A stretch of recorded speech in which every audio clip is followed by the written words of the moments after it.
Hey guys, in this video I want to do a full review on the Blackberry Priv smartphone, the Blackberry's first ever Android smartphone, which is also probably the main reason why I bought this phone, because it is coming with Android. And and just for a fact, this is actually my first ever Blackberry phone. And it's pretty awesome actually. So I've been doing a lot of comparisons with other phones. If you're my subscriber, you know that in terms of speed, in terms of camera. I also tested out the gaming performance. I did a lot of major videos before doing this review, just to have a little bit more knowledge how this phone stacks up against the competition, like the Note 5, the S6, the iPhone 6s, and so that I can give you my honest opinion on this phone. And also I also did like some other videos where I talk about specifically why it's awesome and why it sucks. You can also check that video out. So let's just talk about the review here, and let's start off with the display first. Now it's gorgeous. One word, it's gorgeous. It has this really nice curved here. It's a curved display, and it looks really awesome. Whenever you plug in the charger, it shows you the percentage on the side. That's pretty nice. You don't have to reach your phone and press the power key to check the power percentage, battery percentage. You don't have to do that. We're going to show you the battery percentage on the side of the phone. That's pretty nice. And in terms of the colors and everything, is pretty cool. It has a super AMOLED display, sharp white and black colors as compared to other phones. So it's pretty nice, and also nice viewing angles, especially in sunlight. You're not going to have any problem. So I'm really satisfied with this display. And also, if we talk about its tech specs, it's a 5.4-inch screen size, Quad HD resolution, not 1080p, Quad HD, so it's a little bit more future-proof. We don't have a lot of phones coming with Quad HD screen, just some few phones. So it's pretty awesome, very high end. And of course, if we talk about like the best specialty of this phone, I think maybe the only reason why it's priced higher, that it comes with its physical keyboard. Now if you slide the display up, it will going to show you this keyboard, of course, and it's pretty easy. It's pretty working absolutely fine. I haven't seen any problem while swiping the display up, so it's really nicely made. So let's talk about this keyboard. Now, this is not actually just a keyboard, it's a full gesture machine. You can swipe left and right to scroll here and there. You can also scroll up and down in the app drawer. It's pretty awesome, okay? You can also assign like a certain function to each key. If you press this G button, it's gonna ask you to, let's see, open a specific app, speed dial, send message, or view all contacts. And now you can assign this quick shortcut. It also suggests you these applications. It also suggests you contacts. So you can assign each function to a specific key. Like if I press the D, it opens up some tasks and all that. So yeah, it's just if you short press, it's gonna give you some short press shortcuts. You can also press it long way, and then it says assign long press shortcuts. It's pretty awesome, and this keyboard just unlocks a whole new level of interacting with your Android phone. It's just pretty damn awesome. It's just something just this phone has, not any other phone doesn't have this. It's just a Blackberry thing. So like I said, I haven't used any Blackberry phone in the past, so yeah, I'm definitely not that much used to this keyboard. I've been using phones with touch screens, but yeah, it will take some time for me to get used to it. But if you are familiar with this keyboard, then definitely this is gonna be like a whole new game thing for you. You can open apps, scroll, and all that. You're just gonna be on top of the game with this keyboard. It's pretty damn awesome, and I think that's also Android and this keyboard is definitely the best things that I have that I can say, and also of course you can do just the normal thing like typing and all that apart from just gestures, so that's pretty awesome. Let's just talk about the build quality now. Of course, this may not be the best build quality phone as compared to, let's see, if we compare it with the Note 5. It's really nice. I just love it. Its design and everything, glass and all that, but it's definitely not cheap, okay? It is definitely not cheap. It has its own its own good look overall. The back feels like it's like a plastic and leathery type of combination. It feels nice. It has this nice pattern going on. It's definitely not feel as cheap or anything like that. And also this part also feels a little bit leathery. This is the speaker grills we have, and also if we look at the top, we have a little bit of aluminum, and if we swipe the display up, you can see that we have this aluminum there. And also on the back we have the camera with the dual LED flash. On the bottom we have the charging port. This is the USB 2.0 charging port, not the USB Type C. This is also the 3.5mm headphone jack there. So yeah, overall it's pretty awesome. You can insert the SIM card and the SD card on the top. Now definitely this is not the phone for those people who want a slim phone, or those people who want a really light phone. So definitely not for those people, but still I think it's giving us a curved display, it's giving us a nice form factor, and of course it's a sliding display. So I think definitely it's thicker, but it's worth it. The features that you're getting are worth the thickness. So yeah, that's that. Also, if we talk about now in terms of the software, now I think they did really great. They don't have their own like skin. That's the best thing here. They don't have their skin like the Samsung phone has or Sony phone has. Instead they stick around with the stock Android, try to give us a stock look, because people love stock look, and again producing a little bit of their own tweaks. So I'll be doing a detailed tips and trick video where I will go through all these options and all that, all the cool stuff. So you can see the settings, it looks a lot more like the stock settings. Also the app drawer is a little bit different. You can scroll like this. It's pretty much similar to the normal stock Nexus phones or Google Launcher, but with this here you have this dedicated search bar on the top where you can search apps, widgets, and shortcuts. You can swipe to the left, and this is going to open up the widgets for you. You can touch and hold any widget and put it at the home screen if you want to. And then also if we go back here, you can also swipe a little bit more further to check out the shortcuts. That's just plain awesome. You can assign a certain contact shortcut. You have the calendar options. You can also have some media and productivity, some nice shortcuts like device related, like the check battery level. Clicking on it will instantly open up the battery level. So pretty damn awesome. You don't have to just go into settings and search, and these shortcuts will make your life a lot more easier, and also it will unlock new pathways to interact with your device overall. So if we take a look here, if we on the home screen, if you click and hold the screen here, it's going to give you these 4 options. Now if I zoom in here, we got the option for wallpaper, where you can quickly switch to different wallpapers if you want to. Of course, you can pick the image from the gallery. You can also check out the widgets. Like I said, it's just another way to access the widget. And also we have the icon packs. Now you can get the icon packs from the Play Store. There are a lot of free icon packs available.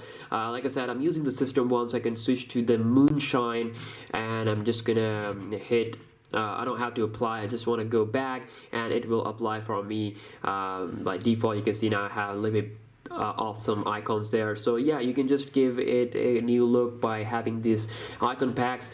They are of great help. Then going into main settings, you can see we have the wallpaper option again, the typing action. You can also assign shortcuts from here. Pop-up widget that works with certain applications that supports pop-up widgets. And also we have the icon pack option again, and then also this is another option where it will going to show you a dialog warning before you turn off a built-in app. Like of course if you turn off like it's a built-in Blackberry Hub app, so you can also untick this option if you want to. So yeah, it's pretty awesome. It's UI overall. I love it how they make it a little bit more close to stock. I love it how they have this really nice launcher. I love it how you can apply icon packs, so it's pretty nice.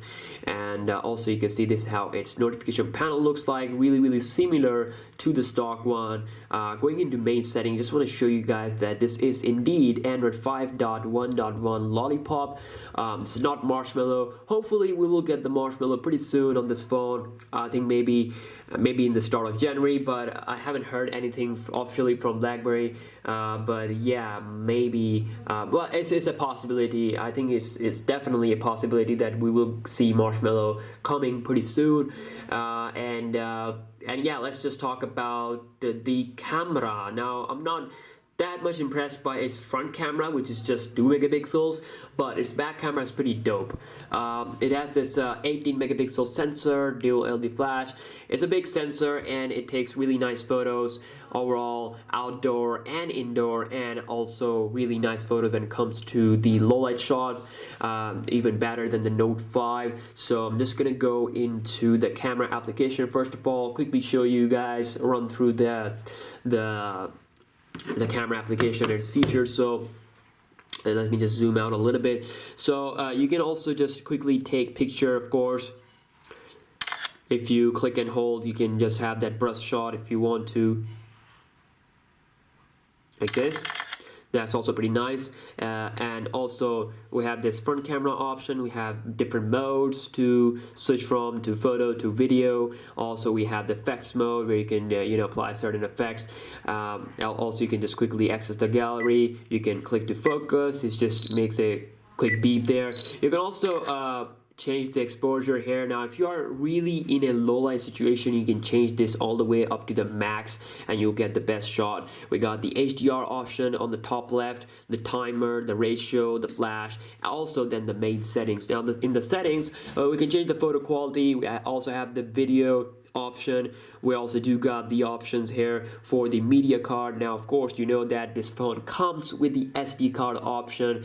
I almost forgot to tell you that. We have the video stabilization option, which is of course turned off because I'm not in the video mode.